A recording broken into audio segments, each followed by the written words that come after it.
Hola chicos, vamos a abordar hoy un tema muy interesante y que nos va a servir como entrada para las dos unidades que tenemos por delante, más sobre política exterior.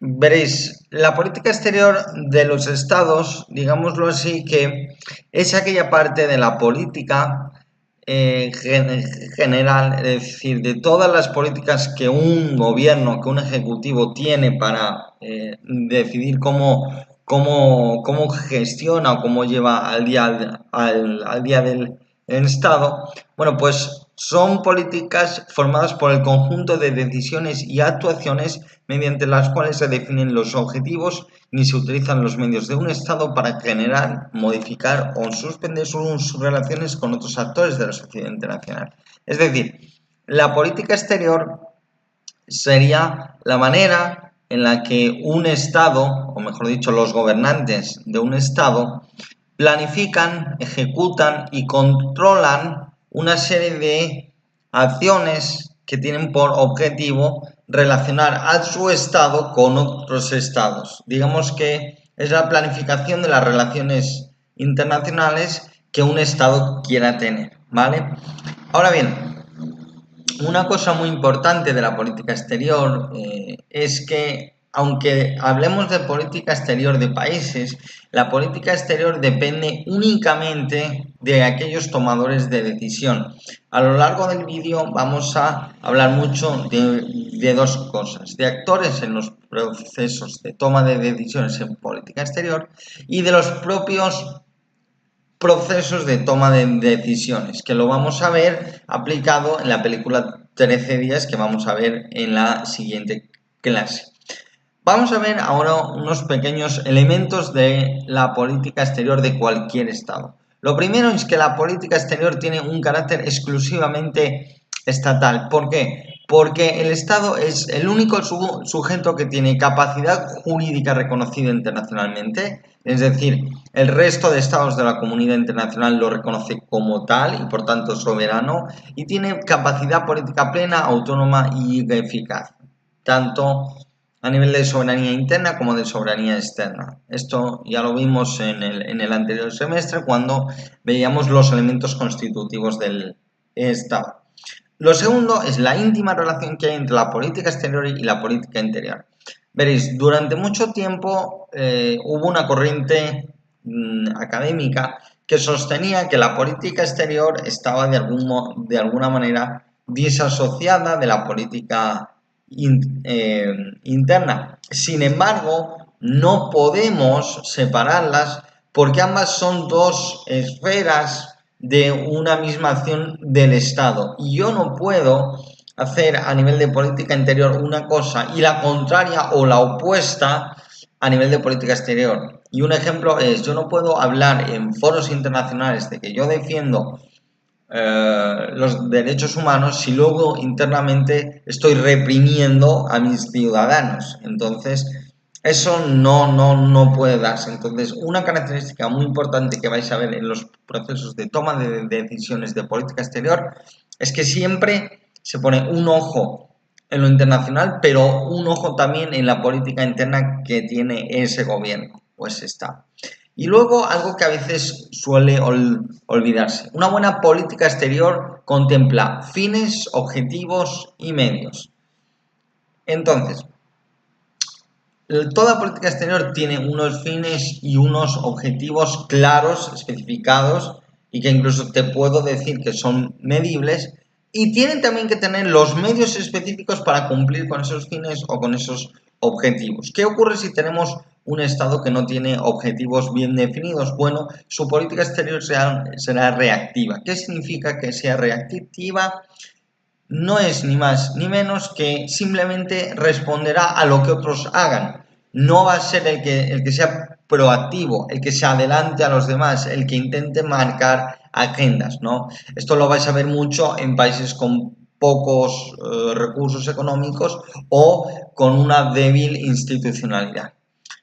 Puede ocurrir también que un Estado no se dote de los medios suficientes para llevar a cabo los objetivos de política exterior que se ha planteado. Eso va a tener dos cosas. Uno es que a nivel internacional va a tener una escasa proyección, no va a tener credibilidad y además se va a mostrar impotente. Voy a querer hacer algo, pero no puedo porque no tengo cómo hacerlo, ¿vale? Esto es algo muy importante. Diríamos que en términos coloquiales uno solo puede arroparse hasta donde le da la cobija. Entonces, en política exterior hay países o hay gobiernos que han intentado arroparse más allá de donde le daba la cobija, por decirlo en términos populares. Ahora, os hablaba que una política exterior tiene que tener unos fines y unos objetivos. Parecen lo mismo, pero no son lo mismo. Los fines de un Estado son los resultados generales que se pretenden lograr y conservar a largo plazo. Y atención, la diferencia con los objetivos es que los fines son aquellos por los que el Estado movilizaría todos sus medios, incluso llevando al límite su existencia y su soberanía. Y los fines tienen una conexión directa con los principios y los valores de la sociedad. Es decir, con lo que podríamos llamar la identidad nacional. Normalmente la identidad nacional está conectada con los fines de un Estado. ¿De acuerdo? Pongo un ejemplo. En la diapositiva pongo que un fin de un Estado es el respeto de la soberanía nacional y del territorio de un país. Os puedo asegurar que cualquier país irá a la guerra y pondrá todos los medios militares a su disposición por cumplir con ese fin último, ¿vale? Pero hay otros fines mucho mayores. Por ejemplo, la Unión Europea, y esto ya es un ejemplo que me va a permitir ejemplificar muy bien cómo se conectan la identidad nacional con la política exterior o con los fines de la política exterior, y es que, por ejemplo, la Unión Europea es un sistema democrático, como todos sabéis, fundamentado en unos férreos valores de libertad, solidaridad, unión, libertades, garantías de derecho. Entonces, cuando la Unión Europea, por ejemplo, firma acuerdos comerciales con otros países, siempre incluye cláusulas democráticas. ¿Por qué? Porque el fin último de la Unión Europea es contribuir a los procesos de democratización. Entonces, siempre, y es algo que está en la política exterior europea como un fin. Y los objetivos, en cambio, son los resultados concretos y particulares que se pretenden alcanzar a corto o medio plazo, mientras que los fines, como veíais, eran de tipo a largo plazo, ¿vale? Los objetivos cumplidos sirven para alcanzar los fines de la política exterior. Es decir, si yo tengo como objetivo reforzar militarmente mi frontera norte, porque mi frontera norte está siendo continuamente violada soberanamente por el narcotráfico, un objetivo mío de política exterior tendrá que ser, por ejemplo, reforzar la frontera norte a nivel militar, o puede ser ponerme de acuerdo con el Ministerio de Asuntos Exteriores colombiano para ver cómo podemos fortalecer la seguridad a los dos lados de la frontera, ¿vale? La determinación de los objetivos depende de las distintas ideologías políticas y de los intereses y percepciones de los dirigentes estatales. Veréis, mientras que los fines están anclados a la identidad nacional y en eso está anclado a cómo el pueblo se ve a sí mismo, los objetivos están anclados muchas veces a percepciones de amenaza, a intereses particulares, a ideologías o a prejuicios de aquellos que están dentro del proceso de toma de decisiones. Por ejemplo, en la etapa de Rafael Correa visteis que la política exterior hacia Estados Unidos era una política muy confrontativa. ¿Eso de qué derivaba? De que ideológicamente Rafael Correa era antiimperialista y eso condicionaba los objetivos de política exterior durante el correísmo, ¿vale? ¿Cuáles suelen ser los fines de los estados? Normalmente, la seguridad del Estado, el bienestar socioeconómico de la población, porque eso está anclado a mantener la seguridad dentro de las fronteras y la protección y el fomento de los valores y la cultura de la sociedad. Esto, por ejemplo, en el caso de la política exterior francesa, es una constante. Y luego están los fines internacionales, que no son solo de un Estado, sino que forman parte de los fines compartidos de buena parte de los países. ¿Y cuáles pueden ser? El mantenimiento de la paz y la seguridad internacionales, la protección y el respeto de los derechos humanos, el mantenimiento de la justicia internacional a través del derecho internacional público o la promoción del desarrollo de los pueblos, ¿no? Ahora bien, ¿veis en esa imagen que está el cardenal Richelieu y dice ¿y qué hay del interés nacional? La cuestión del interés nacional se ha abordado muchísimo en una subdisciplina de las relaciones internacionales que es el análisis de política exterior, que es una subdisciplina que se dedica a abordar el estudio no solo de los procesos de tomas de decisión en política exterior, sino de las personas que toman esas decisiones. Erróneamente, a lo largo de muchos años, se ha confundido el interés nacional como el interés del Estado, pero realmente el interés nacional responde muchas veces a los intereses que tienen aquellos seres humanos que están en puestos de decisión, el presidente, sus ministros, sus asesores, el gabinete ministerial, incluso las cúpulas militares, etcétera, etcétera, etcétera, ¿vale? Es decir, que el interés nacional no tiene por qué ser el interés de toda la sociedad, ¿vale? Sino que muchas veces son los intereses que tienen aquellos que están en la capacidad de decidir, ¿vale? Justamente os hablaba de la política, del análisis de política exterior. Y el análisis de política exterior ya lo he definido, pero no me referí a qué aborda exactamente. Y aborda tanto a los individuos como a los grupos que participan en el proceso. Y pone especial atención a las percepciones, a las ideas, a las creencias, a los prejuicios o a las profesiones de fe que tengan aquellos individuos o grupos que estén incapacidad de decidir o incapacidad de influir en la política exterior de un Estado. ¿De acuerdo? No voy a hablar más del análisis de política exterior, pero básicamente lo que os voy a mostrar a continuación es un desglose de los procesos de tomas de decisiones en política exterior que os puede servir muy bien para adentraros en el análisis de política exterior, ¿vale? Ahora, la política exterior es algo que tiene que decidirse muy bien. Habéis visto, por ejemplo, lo que ocurre con Donald Trump, donde la política exterior parece que no es coherente, es caótica, y eso tiene que ver con la naturaleza de los procesos de decisión, pero muchas veces por la falta de planificación de la misma. La política exterior, de acuerdo con Rafael Calduch, la podemos contemplar como un proceso de 3 etapas. Una primera de elaboración, donde se decide qué vamos a hacer, qué queremos alcanzar, o sea, qué fines o qué objetivos necesitamos alcanzar y qué recursos vamos a necesitar para ello.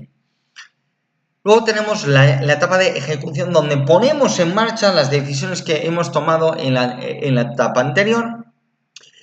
Y hay una última etapa que es la etapa de control, donde evaluamos el alcance de la ejecución de la política exterior, qué resultados hemos obtenido y realmente un poco si ha merecido la pena o no. Muy bien, si nos metemos en la primera etapa, que es la etapa de política exterior, aquí se trata de cómo se evalúa una situación, se valora qué opciones tenemos y se toma una decisión que luego se va a implementar. En todo ese proceso, el análisis de política exterior aborda esas interacciones entre no solo personas, sino diversos órganos políticos, administrativos y grupos sociales dentro de un Estado que van a determinar los objetivos de la política exterior y los medios acorde, ¿vale? Un objeto fundamental del análisis de política exterior es el análisis del proceso decisorio, es decir, cuando el gobernante o la cúpula del gobierno elige entre varias opciones de objetivos de política exterior y medios para alcanzarlo. Atención, si no existen opciones que un gobernante pueda elegir, no hay una decisión de política exterior. Directamente nos vamos a la ejecución. Si hay una declaración de guerra por parte del Estado vecino, imaginamos de Colombia o de Perú, al Estado ecuatoriano no le quedaría más que directamente ejecutar una declaración de guerra, que en sí misma es una decisión de política exterior, pero ya te la dan tomando otros por ti, ¿de acuerdo? Muy bien, en la elaboración de la política exterior, en esta primera fase, hay 4 subfases. Una primera de información, donde recopilo de distintas fuentes la situación. Aquí, por ejemplo, ¿quién interviene? Normalmente asesores, normalmente oficinas gubernamentales, tipo inteligencia, oficinas de análisis estratégico, pueden intervenir aquí organismos civiles no gubernamentales como pueden ser think tanks, obviamente en casos que tengan que ver con defensa o con seguridad, las fuerzas y cuerpos de seguridad del Estado, ejército, alto mando, etcétera, etcétera. Esto lo vamos a ver mucho en la película 1310. La evaluación es la subfase donde, una vez que ya sabemos qué hay, vamos a determinar qué objetivos podemos marcarnos y qué medios tenemos para alcanzar esos objetivos. ¿De acuerdo? Y la fase de evaluación suele solaparse con la de identificación, donde muy bien, hemos fijado el objetivo en la evaluación, pero ahora estamos viendo las vías o las maneras de alcanzar esos objetivos en función de los medios. Y aquí tengo que deciros algo. Los medios, yo puedo ser un Estado con un poder militar muy fuerte, pero tengo que calibrar muy bien qué ocurre si yo uso toda mi fuerza, si lanzo un ataque, si no lanzo un ataque, si simplemente lo que hago es, digamos, aglomerar fuerzas cerca del objetivo como una manera de intimidación. Es decir, no todo es blanco o es negro, hay que valorar muy bien las consecuencias. Y luego seleccionamos qué objetivo y qué medio y qué estrategia vamos a implementar. Ya os digo que el proceso decisorio lleva obtener mucha información, analizar mucha información, ver escenarios a futuro, lo que se llama prospectiva, y luego tomar una decisión, que luego ya veremos en función de los gobiernos qué decisiones se pueden tomar. Veréis, los tipos de decisiones que se pueden tomar en política exterior pueden ser por el contenido, finalistas o instrumentales. Las finalistas son las que van dirigidas a decir, vale, tenemos estos objetivos y estos fines, vamos a por ellos. ¿De acuerdo? O sea, ya, fin, objetivo. Mientras que las instrumentales son decisiones que se toman en el transcurso de la decisión finalista. Es decir, si nos hemos marcado, por ejemplo, rechazar a los peruanos en una invasión a nuestro territorio, que las decisiones instrumentales serían qué unidades movilizo, qué hago con la población civil, cómo muevo diplomáticamente a mis cancilleres para obtener apoyos de otros países, etcétera, etcétera, etcétera. Por el tiempo de adopción y la ejecución vamos a tener decisiones inmediatas que van a tener un efecto inmediato, lo que llamaríamos también a corto plazo, decisiones a mediano plazo y decisiones a largo plazo, ¿de acuerdo? Ahora, por la naturaleza de quien decide, las decisiones pueden ser cerradas o abiertas. Cuanta más gente participe en la toma de la decisión, serán decisiones abiertas. Cuanta menos gente participe en un proceso decisorio, normalmente serán decisiones de tipo cerrado, ¿de acuerdo? Y luego por su grado de necesidad van a ser originarias, que son las que ponen en marcha toda una línea de actuación en política exterior, como podría ser, por ejemplo, la apertura de negociaciones con China para un acuerdo comercial con él, o las derivadas, que son las que van tomándose como consecuencia de la ejecución de decisiones originarias. Por ejemplo, analizar una contrapropuesta de los chinos por ejemplo, valorar el impacto digamos, de la oferta que nos han hecho los chinos, ¿de acuerdo? Vamos a ver, a lo largo de la película 13 días, no me quiero adelantar, pero vamos a ver mucha parte de la primera fase y sobre todo de las fases de información, de evaluación y de identificación y finalmente de adopción de una medida. O sea, vais a ver todo el esquema de cómo se planifica una política exterior y cómo se lleva a cabo. No me adelanto porque lo vamos a hacer en el taller de la próxima sesión. El segundo paso de la política exterior sería la ejecución o la implementación de esa decisión de política exterior. ¿De acuerdo? Y aquí hay una cosa. ¿Quién es el responsable normalmente de esa puesta en marcha de la política exterior? Va a ser el gobierno y determinados órganos de la administración civil y militar que sean competentes dentro de la decisión o que sean necesarios para implementar esa decisión, ¿vale? Normalmente, ¿quiénes suelen intervenir? Ojo, no solo en la ejecución, muchas veces también en el proceso de la toma de decisión. Van a estar los ministerios de Asuntos Exteriores, lo que coloquialmente se conoce como cancillerías, el cuerpo diplomático, esto para lo que son los tiempos de paz, ojo, también en tiempos de guerra, el Ministerio de Defensa y las Fuerzas Armadas, tanto para los tiempos de guerra como para los tiempos de paz.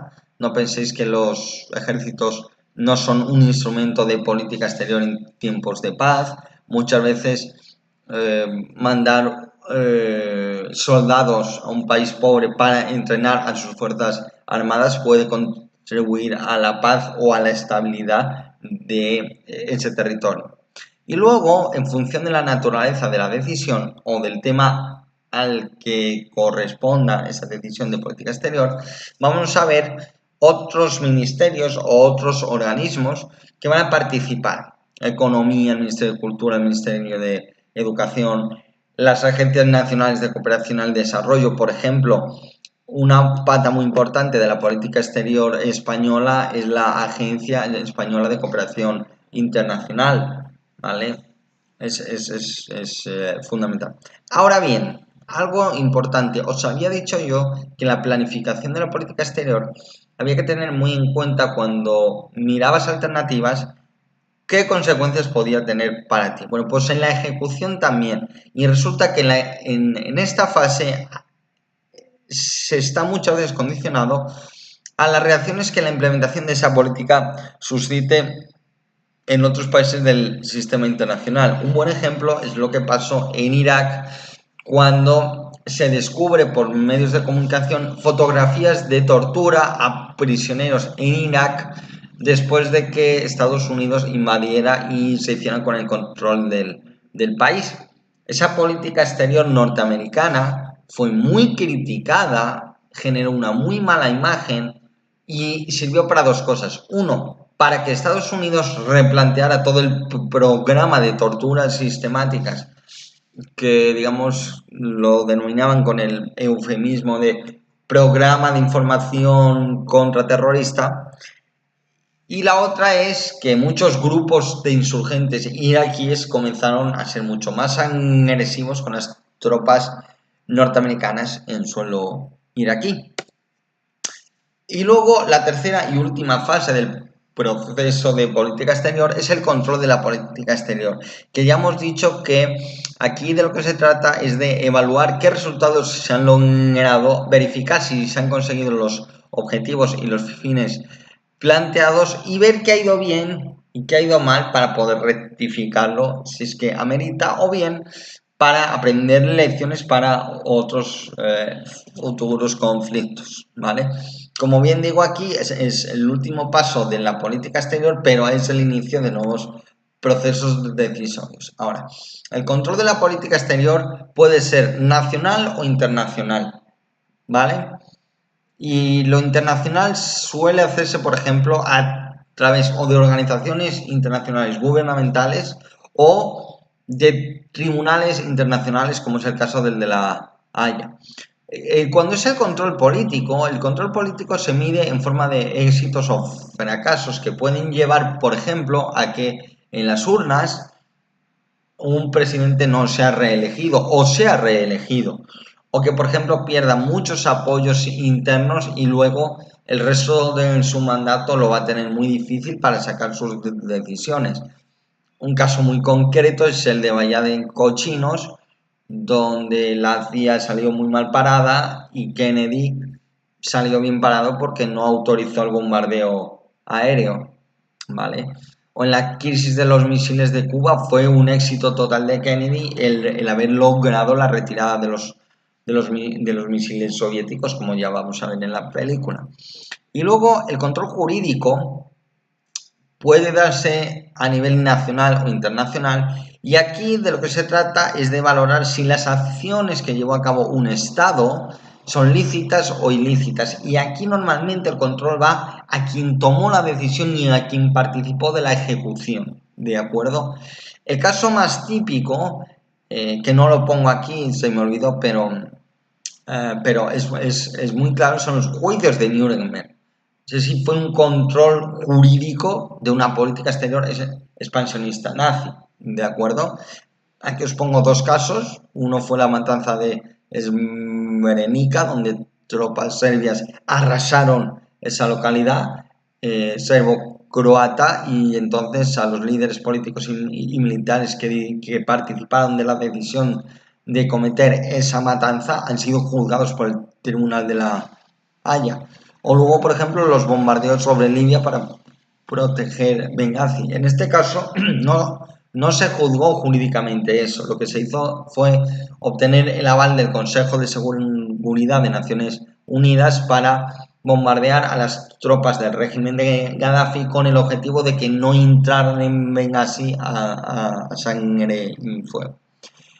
El control puede ser también anterior o posterior, es decir, anterior a la implementación de la política exterior, lo que sería, por ejemplo, un caso de aprobación de un estado de guerra por parte de un parlamento, a una decisión que tome su ejecutivo de ir a la guerra. Normalmente los líderes políticos solicitan al Congreso permiso para la declaración de guerra, y como el Parlamento en sistemas democráticos es el representante del pueblo, pues es quien debe hacerlo. Y luego en la etapa posterior, es después de la implementación, viene ese tipo de control. Os pongo el caso de los campamentos palestinos de Sabra y Shatila en el sur del Líbano, donde tropas cristianas maronitas entraron en ese campamento, mataron a quien les dio la gana, y lo que ocurrió fue que las tropas israelíes que estaban custodiando ese campamento no hicieron nada, ni para bien ni para mal. Y entonces esa unidad militar que estaba encabezada por el nuevo presidente de Israel, Ariel Sharon, fue declarada como culpable por una comisión dentro de Israel, ¿vale? Es decir, declararon que tenía que haber hecho algo para evitar esa masacre. El control nacional de la política exterior puede hacerse a través del Parlamento, del Legislativo, bien a priori o a posteriori, puede hacerse por vía judicial, puede hacerse por vía administrativa, o puede hacerse también por vía popular. Y la vía popular es vía referéndum. Por ejemplo, nosotros en España formamos parte de la Alianza Atlántica de la OTAN. Es una alianza de tipo militar con fines de seguridad colectiva. Nosotros en el año 81, no, en el año 82 votamos si queríamos continuar en la OTAN o no. Era una decisión que había tomado el gobierno español, se nos había aceptado, pero como había mucha oposición pública a esa entrada en la OTAN, el gobierno el gobierno socialista de entonces, Felipe González, convocó a un referéndum. Oiga, una pregunta, ¿quieren permanecer dentro de la OTAN, sí o no? Salió que sí, y hasta el día de hoy, ¿de acuerdo? Ahora, la vinculación entre la política interior y la política exterior. Fijaos, Las decisiones que se adoptan en política exterior, y esto ya voy a hablar mucho desde el plano del análisis de política exterior, cuando abordéis una política exterior para analizarla, tenéis que tener en cuenta el tipo de régimen político para entender por qué toman ciertas decisiones o para adelantaros a las decisiones que puedan prever. Cuando son sistemas centralizados, las decisiones normalmente se toman únicamente por unos pocos órganos políticos y o administrativos para todo el país, ¿vale? La toma de decisiones en estos sistemas centralizados suele adoptarla el jefe de Estado o el jefe de gobierno con su gabinete ministerial, ¿vale? Sería el caso, por ejemplo, de Estados Unidos, donde la política exterior la lleva mucho el presidente, ¿vale? O descentralizados. Aquí es donde la política exterior sigue estando en manos del poder central, al igual que la política monetaria o la política de defensa, pero en ciertas áreas donde la decisión se traslada a entidades subnacionales, ¿no? Esto se da en países que han decidido organizarse de manera descentralizada, como es el Ecuador. Entonces, te puedes encontrar con sistemas autonomistas, como es el nuestro, o con sistemas federalistas, como es el caso de Estados Unidos, donde pueden tener mayores competencias en política exterior. ¿A través de qué? De lo que llamamos la paradiplomacia. Ojo, tanto en los gobiernos descentralizados, la política exterior es única, es la del Estado. Lo que ocurre es que hay ciertos márgenes que se pueden explorar por parte de estas entidades. Ahora, y esto es muy importante, tenéis que diferenciar el tipo de régimen. Cuando son regímenes unitarios o autocráticos, las decisiones suelen tomarse o por una sola persona o por un núcleo muy reducido en torno al líder, ¿vale? Las autocracias, por ejemplo, son aquellas formas de gobierno que admiten cierta oposición, mientras que no se salgan de ciertos cuadros, pero las decisiones son tomadas por el líder o por la camarilla del líder, ¿no? O por el partido que gobierna, ¿de acuerdo?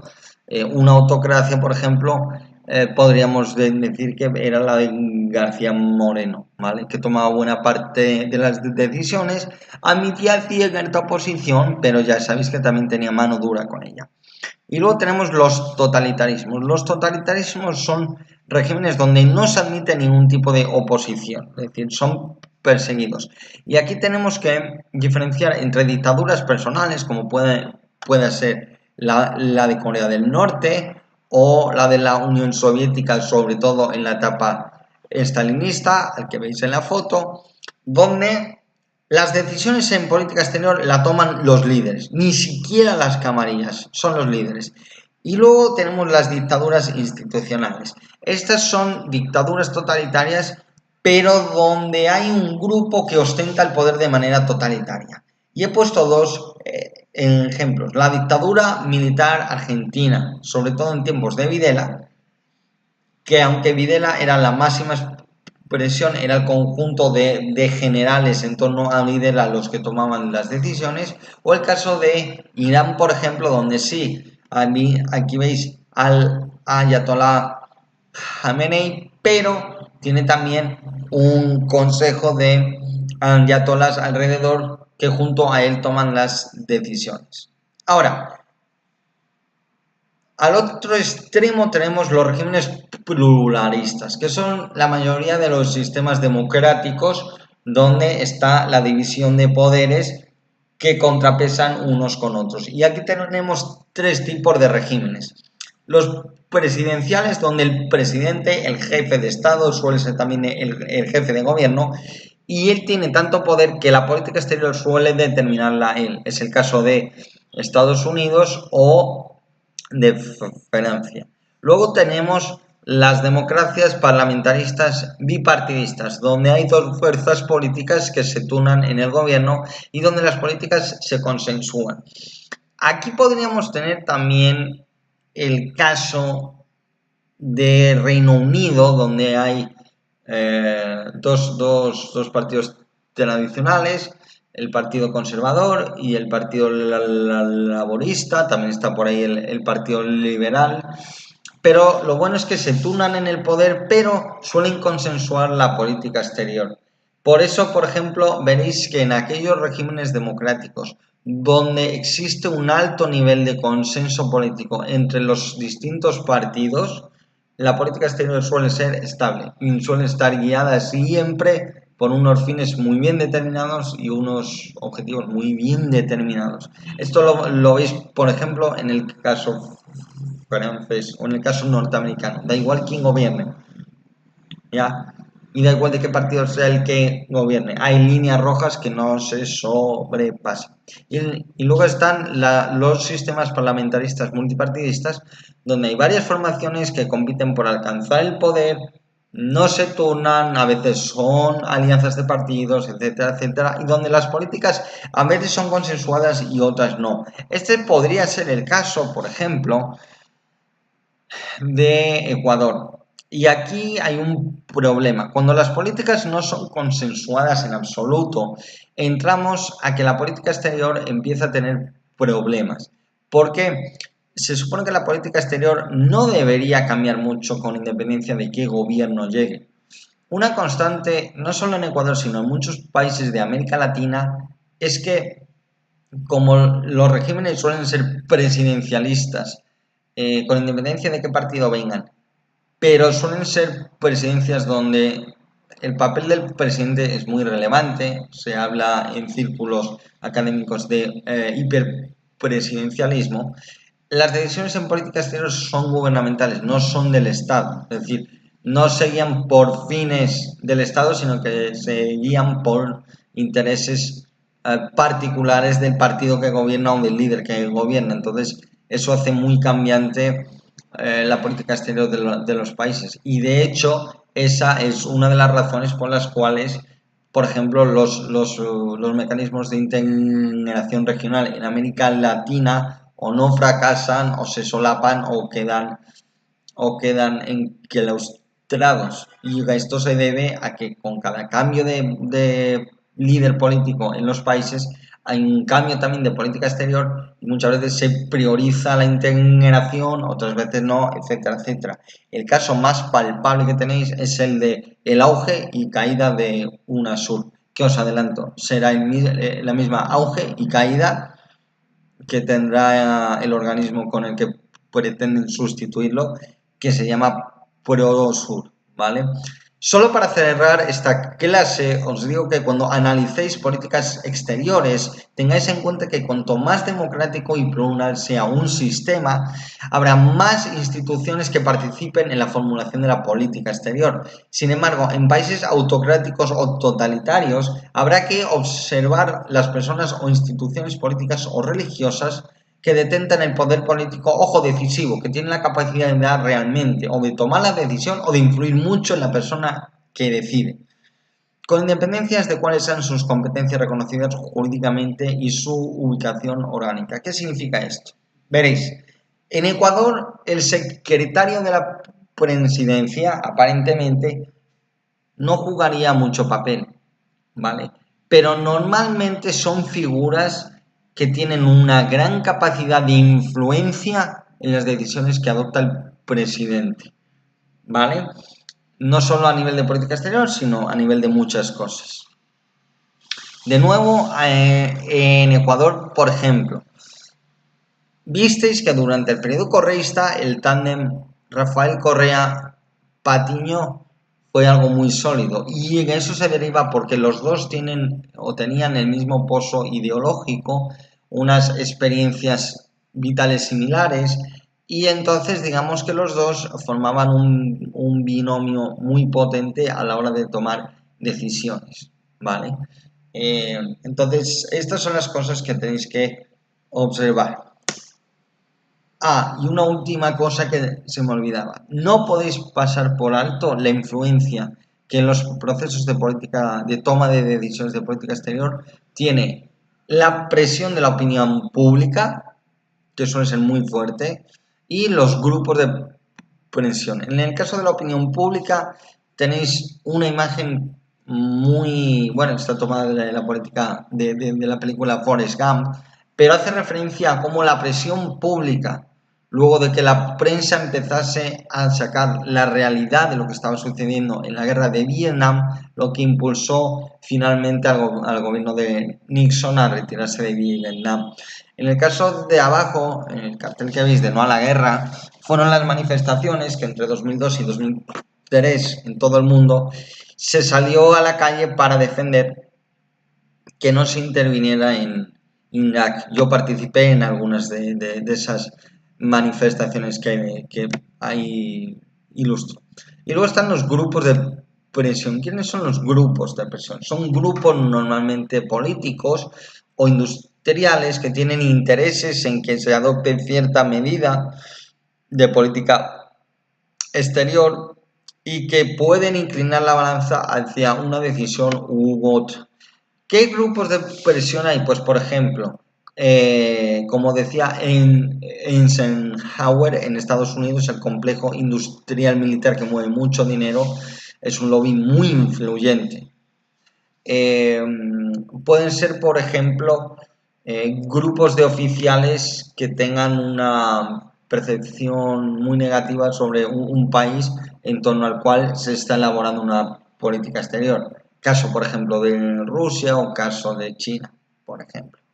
O tendréis también el ejemplo de colectivos religiosos o étnicos que también tienen mucho peso. Por ejemplo, en la política exterior norteamericana hacia Israel, el lobby judío tiene mucho peso, o el lobby cubano en lo que respecta a la toma de decisiones con respecto a la relación Estados Unidos-Cuba, ¿no? Y hasta aquí hemos llegado al final de la clase de política exterior y análisis de política exterior. Quería hacer este vídeo para que sirviera como marco interpretativo del taller que vamos a hacer estos 2 días. El primero con la película 13 días, que os adelanto, es la película que más fielmente, digamos que retrata los procesos de toma de decisiones en política exterior desde dentro de los gabinetes, obviamente desde el lado únicamente norteamericano. Hubiera sido muy bueno verlo también desde el lado soviético. Y con el juego Nuclear Endgame, que vamos a ver cómo es muchas veces de complicado tomar decisiones con muy poco tiempo. Muchas gracias por vuestra atención y hasta la próxima.